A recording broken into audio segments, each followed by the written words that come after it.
Bien-aimés, ensemble, nous allons lire notre texte de base dans 1 Roi, chapitre 13, verset 1 au verset 24. Seulement à cause de la longueur de notre texte, je ne vais pas tout lire. C'est vrai que je vais couper. Toutefois, ce serait toujours long.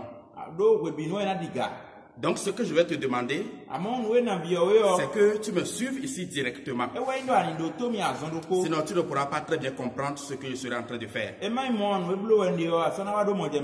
Roi, chapitre 13, verset 1 au verset 24. Voici, un homme de Dieu arriva de Juda à Bethel par la parole de l'Éternel, pendant que Jéroboam se tenait à l'autel pour brûler des parfums. Il cria contre l'autel par la parole de l'Éternel et il dit, autel, autel, ainsi parle l'Éternel. Voici, il naîtra un fils à la maison de David. Son nom sera Josias. Et il immolera sur toi les prêtres des hauts lieux qui brûlent sur toi des parfums. Et l'on brûlera sur toi des ossements d'hommes. Et le même jour, il donna un signe en disant, c'est ici le signe que l'Éternel a parlé. Voici, l'autel se fendra. Et la cendre qui est dessus sera répandue. Le roi dit à l'homme de Dieu, entre avec moi dans la maison. Et tu prendras quelque nourriture. Et je te donnerai un cadeau. L'homme de Dieu dit au roi, quand tu me donnerais la moitié de ta maison, je n'entrerai pas avec toi. Je ne mangerai point de pain. Et je ne boirai point d'eau dans ce lieu-ci. Car ce ordre m'a été donné par la parole de l'Éternel. Tu ne mangeras point de pain. Et tu ne boiras point d'eau. Et tu ne prendras pas à ton retour le chemin par lequel tu seras allé. Et il s'en alla par un autre chemin. Et il ne prit pas à son retour le chemin par lequel il était venu à Bethel. Or, il y avait un vieux prophète qui demeurait à Bethel. Ses fils vinrent lui raconter toutes les choses que l'homme de Dieu avait faites à Bethel ce jour-là. Et les paroles qu'il avait dites au roi. Lorsqu'ils en eurent fait le récit à leur père, il leur dit, par quel chemin s'en est-il allé? Ses fils avaient vu par quel chemin s'en était allé l'homme de Dieu qui était venu de Juda. Et il dit à ses fils, scellez-moi l'âne. Et il scellait l'âne et il monta dessus. Il alla après l'homme de Dieu et il le trouva assis sous un térébinthe. Un térébinthe, c'est un arbre. Et il lui dit, es-tu l'homme de Dieu qui est venu de Juda? Et il répondit, je le suis. Alors il lui dit, viens avec moi à la maison et tu prendras quelque nourriture. Mais il répondit, je n'ai pu retourner avec toi, ni entrer chez toi. Je ne mangerai point de pain, je ne mangerai point d'eau avec toi en ce lieu-ci, car il m'a été dit par la parole de l'Éternel, tu ne mangeras point de pain et tu ne boiras point d'eau. Et tu ne prendras point à ton retour le chemin par lequel tu seras allé. Le vieux lui dit, moi aussi, je suis prophète comme toi. Et un ange m'a parlé de la part de l'Éternel et m'a dit, ramène-le avec toi dans ta maison et qu'il mange du pain et boive de l'eau. La Bible dit, il lui mentait. L'homme de Dieu se retourna avec lui Et il mangea du pain et but de l'eau dans sa maison. Comme ils étaient assis à table, la parole de l'Éternel fut adressée au prophète qu'il avait ramené. Et il cria à l'homme de Dieu qui était venu de Juda. Ainsi parle l'Éternel. Parce que tu as été rebelle à l'ordre de l'Éternel. Et que tu n'as pas observé le commandement que l'Éternel ton Dieu t'avait donné. Parce que tu es retourné. Et que tu as mangé du pain et bu de l'eau dans le lieu dont il t'avait dit. Tu ne mangeras point de pain, tu ne boiras point d'eau. Ton cadavre n'entrera pas dans le sépulcre de tes pères. Le texte finit en disant ceci. L'homme de Dieu s'en alla. Et il fut rencontré dans le chemin par un lion qui le tua. Son cadavre était étendu dans le chemin. L'âne resta près de lui. Et le lion se tint à côté du cadavre. Va jusqu'au bout dans ton obéissance. Va jusqu'au bout dans ton obéissance. C'est le thème que le Seigneur a mis sur mon cœur pour ce dimanche pour toi. Bien-aimé, lorsque vous regardez très bien l'histoire des héros de la Bible et l'histoire de nous autres aujourd'hui également, vous vous rendez compte que le problème de beaucoup de personnes, ce n'est pas le refus de l'obéissance aux ordres de Dieu, mais le problème, c'est l'obéissance en partie aux ordres de Dieu. Très peu de personnes oseront dire un non catégorique à Dieu. Oui, il peut arriver que devant certaines situations, certaines personnes puissent dire à Dieu non, on ne le fera pas. On ne veut pas respecter tes commandements. Mais ce qui est le plus remarqué, c'est que beaucoup disent oui. Seigneur, je le ferai. Seigneur, je vais commencer. D'ailleurs, j'ai commencé. Mais très peu de personnes vont jusqu'au bout. Ils commencent l'obéissance, mais ils ne vont pas jusqu'au bout de leur obéissance. Je suis conscient qu'il y a plusieurs personnes qui sont en train d'écouter ma voix ce matin. S'ils ne sont pas allés jusqu'au bout de leur obéissance, ce n'est pas toujours par un choix délibéré, mais c'est parce qu'il y avait une faiblesse à un moment donné, ou bien qu'ils ont écouté les mensonges du diable. Comme ce prophète dont nous parle la parole de Dieu. Qui est cet homme de Dieu de 1 Roi chapitre 13? La Bible ne parle pas de son origine. À part qu'on sait qu'il vient de Juda et qu'il allait rendre ministère à Bethel. On n'a même pas mis son nom parmi les prophètes de Juda. Mais il y a trois choses que la Bible nous dit par rapport à lui. Premièrement, c'est un homme qui est courageux et audacieux. Il est comme Élie. Il est comme Jean-Baptiste. Il peut se tenir devant Jéroboam, ce roi qui est puissant et méchant, et il crache la vérité dans le visage. Il a osé lui dire, vois ce que tu es en train de faire, ce n'est pas bon. Tu ne dois pas brûler le parfum. Seulement ce que je vais te dire, l'autel sur lequel tu brûles le parfum aujourd'hui, quelqu'un naîtra dans la maison de David. Et il va brûler les prophètes de cet autel sur l'autel. Et il n'a pas eu peur du roi Jéroboam. Il n'a pas eu peur de la colère de quelqu'un. Il avait un courage hors pair. La deuxième chose que la Bible nous dit par rapport à lui, c'est un homme de Dieu qui était consacré vraiment à Dieu. Regardez très bien sa vie. Quand il parle, instantanément ce qu'il a dit se produit. Il est si consacré que quand il prononce un seul mot, la chose s'accomplit automatiquement. Et sa consécration était si poussée au point où si quelqu'un veut le toucher, Dieu sent que quelque chose a bougé en lui. Quand il a fini de prophétiser, Jéroboam était si fâché. Il s'était mis en colère. La Bible dit qu'il a étendu sa main pour frapper l'homme de Dieu et dire à d'autres personnes de se saisir de lui.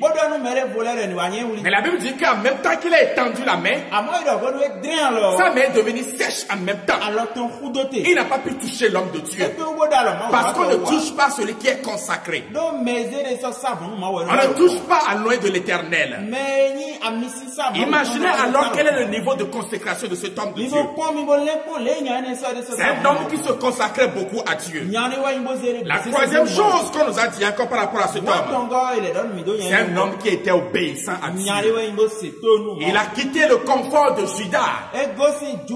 C'était un moment où on pouvait vivre tranquillement à Juda. Il a quitté Juda à l'époque là pour aller sur un champ de bataille qui était très grave. Jéroboam a fermé les temples. Jéroboam faisait peur aux prophètes à l'époque. Tout le monde s'était caché. Personne n'osait se tenir devant lui. Mais dans ces conditions-là, Dieu lui a parlé. Dieu lui a donné un message délicat. Je dirais même plus.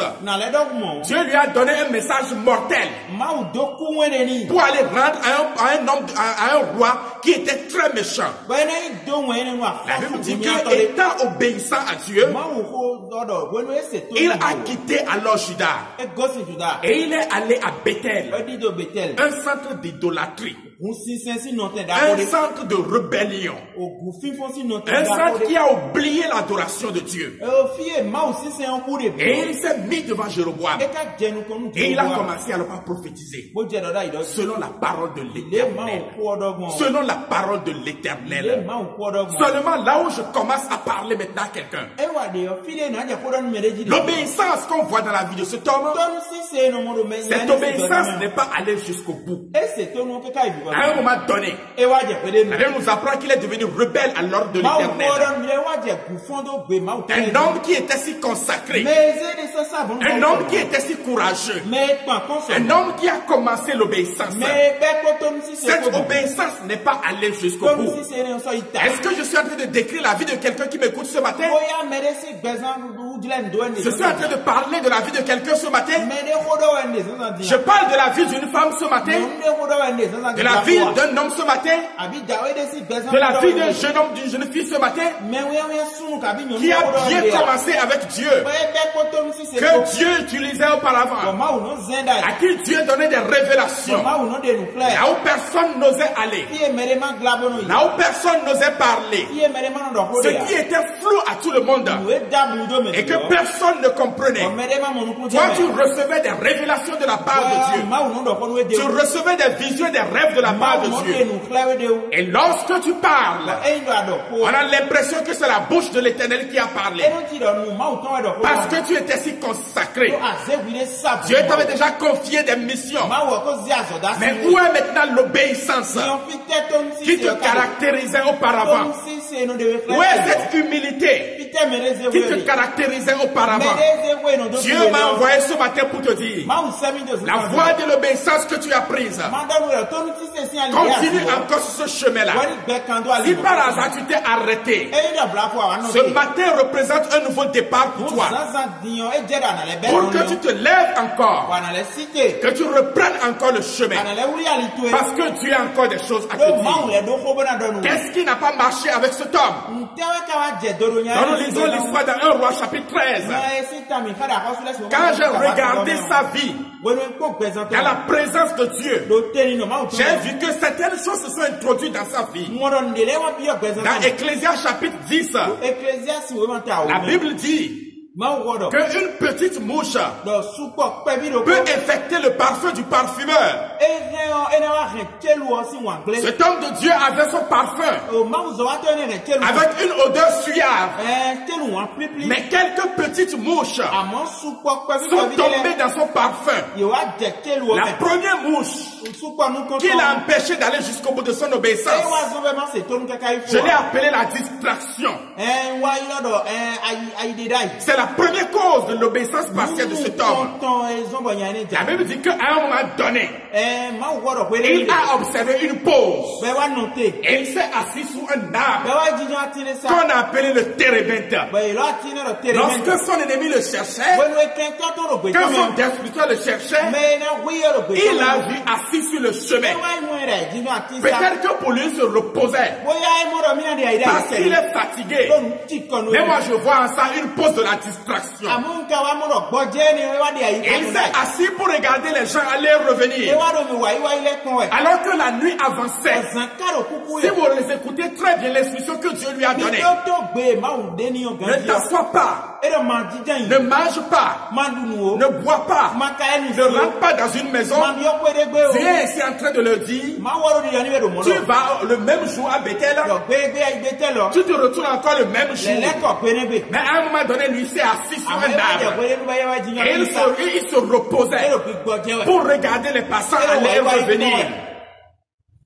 Bien-aimé dans le Seigneur, Bethel, un pays qui était idolâtre, où on tue les prophètes. Lui s'est assis et il était distrait en ce moment-là pour regarder ce qui allait revenir. Et il a oublié l'instruction que Dieu lui a donnée. Bien-aimé, qu'est-ce qui est en train de te causer la distraction tout à l'heure? Pourquoi est-ce que tu t'es assis? Sous quel térébinthe tu t'es assis? Là où Dieu t'a dit ne t'assois pas. Le Bethel que Dieu t'a refusé. Ton Bethel peut être une mauvaise compagnie. Des gens par rapport à qui Dieu t'a parlé. Et il t'a dit, coupe-moi cette relation-là. Ne marche plus dans ce club. Ne marche plus avec ces personnes. Et tu sais que c'est Dieu qui t'a parlé. Pourquoi tu es encore retourné dans ce Bethel? Pourquoi tu t'es assis sous cette table-là? Et ça a freiné ton obéissance. Ton Bethel, bien-aimé dans le Seigneur, peut être quelque chose que tu es en train de faire. Et par rapport à quel Dieu t'a déjà parlé, tu avais abandonné. Toi-même, tu as déjà crié. Je ne le ferai plus. Mais qu'est-ce qui t'a amené à te reposer encore là? Pourquoi tu t'es encore assis dans ce comportement? Tu t'es assis dans cette idolâtrie. Tu t'es assis dans ce caractère. Tu t'es encore assis dans ce péché. Quitte ce térébinthe. Ce n'est pas pour toi un lieu de repos.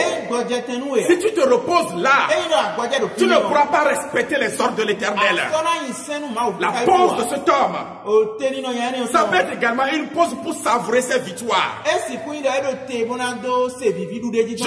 J'imagine que quand il est assis sous l'arbre, il se disait en lui-même, waouh, j'ai accompli un exploit aujourd'hui. Non, vraiment. Je ne sais pas que Dieu pouvait faire comme ça. Je suis allé à Bethel. J'ai opéré tel miracle. Le Seigneur m'utilise vraiment. J'ai parlé et les choses sont arrivées. Quand je suis entré dans la ville, il me regardait passer. Il ne savait pas qu'il y avait une telle onction sur moi. Il ne savait pas que Dieu pouvait m'utiliser comme ça. Mais quand j'ai commencé à le faire, ils n'en revenaient pas eux-mêmes. Les gens n'en revenaient pas. Ils ne croyaient pas ça. Non, Dieu m'a vraiment utilisé. Et il s'est assis sous le térébinthe pour regarder ses victoires passées, pour imaginer tout ce que les gens imaginent derrière lui, pour savourer des victoires. Laisse-moi te dire ceci. Le Dieu qui a commencé à t'utiliser, le Dieu qui t'a donné des instructions et avec lequel tu as commencé à marcher, avec les petites victoires que tu as eues, tu crois que c'est ça qui est le sommet. Non, Dieu a encore prévu des choses pour toi. Quitte ce térébinthe de l'orgueil, ce térébinthe de la satisfaction humaine. Dieu a encore des choses devant toi. Tu t'étais consacré avant. Tu priais comme cela se devait. Tu étais obéissant. Tu cultivais la sanctification. Tu étais intègre. Et quand tu as vu quelques fruits, tu as vu des bénédictions, tu as cru que c'est ça qui est le sommet. Et comme ce jeune prophète, tu es allé t'asseoir sur le térébinthe. Alors que Dieu t'a dit, va encore loin. Combien parmi nous, à qui Dieu a donné des jours de jeûne et prière, à qui Dieu a donné des instructions pour la consécration. Et quand ils ont commencé, pas prier sur le sujet que Dieu leur a montré, parce qu'ils ont vu quelques résultats, pour eux c'est ça qui est le sommet. C'est ça que Dieu veut faire. Non, bien-aimé dans le Seigneur, obéis à ce que Dieu t'a donné comme instruction. Continue encore dans la foi. Comme l'Éternel Dieu te l'a dit. Quelle mouche encore est tombée dans le parfum de cet homme et qui a fait qu'il n'a pas obéi jusqu'au bout. La deuxième mouche, je l'ai appelée la rupture de la connexion avec Dieu. J'ai vu quelque chose dans la vie de ce jeune. Quand il veut parler, la Bible ajoute toujours selon la parole de l'Éternel, tel que Dieu le lui a dit, tel que Dieu le lui a révélé. Mais ce qui m'a étonné, quand le vieux est venu lui parler, il a répondu au vieux, Dieu m'a dit telle et telle chose. Et le vieux lui a dit maintenant, moi aussi je suis prophète comme toi. Un ange de l'Éternel m'est apparu. Et l'ange m'a dit de te ramener chez moi à la maison. Viens, nous allons partir alors. Pourquoi n'a-t-il plus consulté son Dieu? Pourquoi ce n'est plus selon la parole de l'Éternel? Lui qui écoutait Dieu auparavant, lui qui suivait les instructions de Dieu auparavant, parce qu'à un moment donné, il était assis dans la distraction. Mais il a commencé par écouter un humain, sans chercher à la confirmation de Dieu. Auparavant, c'est Dieu qui m'a dit. Dieu m'a dit de dire telle chose à Jéroboam. Il m'a dit de dire telle chose à Bethel. Mais quand un homme est venu lui parler, il a écouté la voix de cet homme-là. Et il a commencé à marcher selon cet homme. C'est ça qui l'a empêché d'aller jusqu'au bout. Bien-aimé dans le Seigneur, lorsque quelqu'un veut arrêter ton obéissance, il peut arriver comme un ange. C'est pourquoi Paul a dit aux Galates, l'évangile que je vous ai prêché, même si quelqu'un arrivait, même si c'est un ange, qu'il soit anathème, il a dit, vous avez commencé à bien courir. Mais qui est-ce qui est venu vous parler? Galates qui vous a menti. Pour que votre obéissance ne puisse pas aller jusqu'au bout. Dans Galates chapitre 1 verset 8 et 9. Bien aimé, tu as bien commencé. Tu as bien commencé avec Dieu. Tu marchais très bien. Et Dieu se manifestait dans ta vie. Dieu avait déjà commencé à exaucer ta prière. Mais qui est-ce qui est venu te mentir? Qui est-ce qui t'a menti? Qui t'a trompé? Qui t'a amené là où tu es aujourd'hui? Quitte cette distraction. Apprends à ne pas écouter Dieu. A-t-il réellement dit? Quand le diable est venu vers Ève, c'est la question qu'il lui a posée. Madame, Dieu a-t-il réellement dit? Et quand Ève a écouté ça là, au lieu que Ève ne réponde, oui, Dieu a dit ceci, elle a commencé par douter de la parole de l'Éternel. Qu'est-ce qu'on t'a dit? Et qui a fait que tu ne peux plus obéir à Dieu? Et ton obéissance a pris un coup. Et ce que tu étais auparavant, tu n'es plus cette chose-là. Combien sont en train de m'écouter? Et combien m'écouteront plus tard? Qui sont tombés dans des travers aujourd'hui. Ils sont tombés dans des péchés aujourd'hui. aujourd'hui. Ils ont acquis certains caractères aujourd'hui contre lesquels ils luttaient auparavant. Des caractères qu'ils dénonçaient auparavant. Ceux qui ne toléraient pas auparavant. Parce qu'ils ont écouté Dieu a-t-il réellement dit. Qu'est-ce que Dieu t'a dit?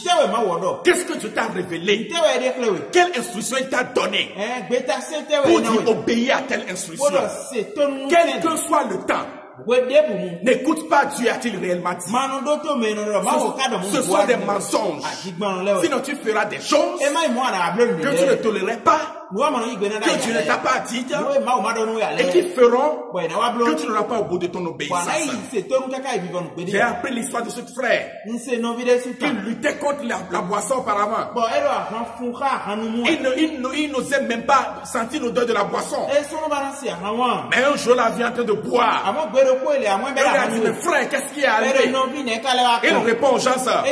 Non, c'est avant qu'on était dans ce christianisme-là. On a dépassé ce christianisme démodé ancien. Nous ne pouvons plus marcher selon ce christianisme-là. Lui qui était contre l'ivrognerie, lui qui était contre la boisson alcoolique, qu'est-ce qui est arrivé? Il a écouté les dieux, a-t-il réellement dit? Non, ce n'est pas ce que la Bible a dit ça. On ne vous a pas bien interprété la Bible. Les pasteurs ne comprennent pas très bien. Il y a une maladie qui a attaqué beaucoup de chrétiens aujourd'hui. De la part de certains hommes de Dieu qui ont mal compris ce que Dieu leur a dit. Et qui sont venus dire, lorsqu'une situation se présente, non, dans les textes originaux, en hébreu et en grec, on peut se permettre telle chose. Ce n'est pas ce que Dieu a dit ça. On vous a menti. On peut faire ceci. On peut faire cela. On peut faire telle chose. Alors que ce sont des mensonges. Je ne suis pas contre l'hébreu et le grec. C'est nécessaire. Pour ne pas dire c'est important pour comprendre la Bible. Et l'apôtre Paul a dit qu'il y a certaines personnes, la connaissance qu'ils ont acquise les a enflés. Ils sont enflés de l'orgueil. Ils sont enflés de l'apostasie. Dieu a-t-il réellement dit? Est-ce que Dieu a dit ça là effectivement? Non, bien aimé dans le Seigneur. Le vieux est venu dire aux jeunes, moi aussi je suis un homme de Dieu. Et Dieu m'a dit, alors que Dieu ne lui a rien dit. La troisième mouche qui peut t'empêcher d'aller jusqu'au bout de ton obéissance, même ce n'est pas dans la vie de cet homme. Je voudrais le citer. Je l'ai appelé le marchandage avec Dieu. Le marchandage avec Dieu. On obéit à Dieu tant qu'on n'a pas encore ce qu'on veut qu'il nous donne. Seigneur, donne-moi telle chose. Seigneur, donne-moi ceci. Si tu me donnes ça là, je vais t'obéir. D'ailleurs, j'ai rangé ma vie. Moi-même, j'ai vu que dans tel domaine-là, c'est parce que je suis désobéissant que telle chose m'arrive. Seigneur, maintenant je veux t'obéir. Et on commence à obéir à Dieu. Mais avec le temps, on oublie l'obéissance. Dès que nous avons ce que nous voulons, notre obéissance, nous l'arrêtons à mi-chemin, sans aller jusqu'au bout. Le cœur de l'homme est tortué par des structures, tellement tortueux qu'il tente même quelquefois de tromper Dieu. J'ai lu l'histoire de cet homme-là. Je ne sais pas si c'est vrai, si c'est faux, mais c'est une histoire qui est pleine de leçons. On dit qu'il était dans le besoin de l'argent. Et il est allé dans sa chambre. Il s'est enfermé. Il a commencé à prier. Seigneur, je veux juste 10 000 francs. Donne-moi juste 10 000 francs. Si tu me donnes 10 000 francs, je t'assure que je vais donner la dîme de 10 000 francs. Je te donnerai la dîme de 1000 francs. Seigneur, je te le promets. Et il va rencontrer quand il a fini de prier. Il est sorti et dans la rue, il ramasse de l'argent fortuitement. Et quand il a ramassé les sous, il compte 9 000 francs. Et il regarde aussi vers le haut, au ciel. Et dit, Seigneur, tu es fort, donc tu as déjà pris ta part dedans. Et tu m'as laissé les 9 000 francs. Et il est parti, sans plus donner aucune dîme. Voyez-vous comment l'homme peut être torturé par des structures. Quand il manquait, Seigneur, donne-moi ceci. Je serai obéissant. Dès qu'il a eu, Dieu, tu as déjà pris ta part. Oh, bien-aimé, à quel niveau est ton obéissance actuellement? Dieu a-t-il déjà pris sa part dans ta vie?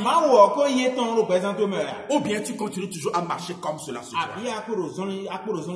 Je te dis 3 choses pour finir. Premièrement, je veux que tu saches ceci. Dieu est remonté souvent plus contre une obéissance partielle qu'un non catégorique. Je répète ce que j'ai dit. Dieu est trop remonté contre une obéissance partielle qu'un non catégorique. Et il préfère que tu lui dises. Il préfère que tu lui dises non. Et qu'il commence par travailler dans ton cœur. Que tu essaies de le tromper en disant oui Seigneur. Et quelques temps après, tu retournes encore en arrière. Regardez la vie de Saül. Dieu a donné des instructions à Saül. Et quand Dieu lui a donné des instructions, il dit quand tu iras à la guerre, tue les rois et extermine tout le bétail. Quand il est parti, effectivement, il a tué le menu bétail. Mais il a gardé le gros bétail. Et il a gardé aussi le roi. Et quand Samuel est venu, le même jour, Samuel lui a retiré la royauté sur ordre de Dieu. Il a respecté l'instruction de Dieu, mais seulement à moitié. Et cela veut vraiment remonter Dieu. Regardez la vie de ce jeune prophète. Il a obéi à Dieu, mais jusqu'à un niveau donné seulement. C'est pourquoi Dieu lui-même lui a dit, mais tu étais rebelle à mes instructions. On peut voir la vie de cet homme depuis le début. Une vie qu'on peut envier. On peut se dire, mais il a bien fait les choses. C'est seulement juste quelques minutes avant que ça n'a pas marché. Pourquoi Dieu ne pouvait pas le comprendre? Non, une obéissance partielle fait remonter Dieu contre nous. Es-tu dans cette obéissance actuellement? Retourne à la case de départ et marche avec Dieu. La deuxième chose que je voulais te dire, tu ne sais pas le lion qui t'attend sur le chemin. Il vaut mieux aller jusqu'au bout. Quand cet homme allait, il n'avait aucun lion. Mais au retour, le lion est venu le rencontrer. Comment vous pouvez expliquer que le lion rencontre un animal et rencontre un animal et rencontre un homme et il dévore l'homme, il laisse l'animal et il reste à côté des deux? Bizarre, très très bizarre. Ça c'est un châtiment clair et net de l'Éternel. Une seule fois il était désobéissance partiellement, mais le châtiment est tombé automatiquement. Bien aimé, d'autres personnes peuvent essayer d'être obéissants partiellement et rien ne va leur arriver. Mais prends garde. Prends garde. La désobéissance dans laquelle tu es actuellement, et tu es assis sous le térébinthe pour dire j'ai déjà fait beaucoup, j'ai déjà trop fait. Tu ne sais pas les liens que tu peux rencontrer sur le chemin. Troisième chose que je vais te dire, ce qui est devant toi sur le chemin de l'obéissance est de loin supérieur à ce que tu as déjà vu. Ce qui est devant toi sur le chemin de l'obéissance est de loin supérieur à ce que tu as déjà vu. Ce que tu as vu actuellement, à cause de ta petite obéissance, et tu t'es assis, et tu ne veux plus continuer dans cette obéissance, laisse-moi te dire ceci. Ce qui est devant, c'est supérieur en gloire que ce que tu as vu jusqu'à présent. Alors sois obéissant. Sois obéissant et va jusqu'au bout dans ton obéissance. Que le Seigneur te bénisse. Baisse la tête, nous allons prier ensemble.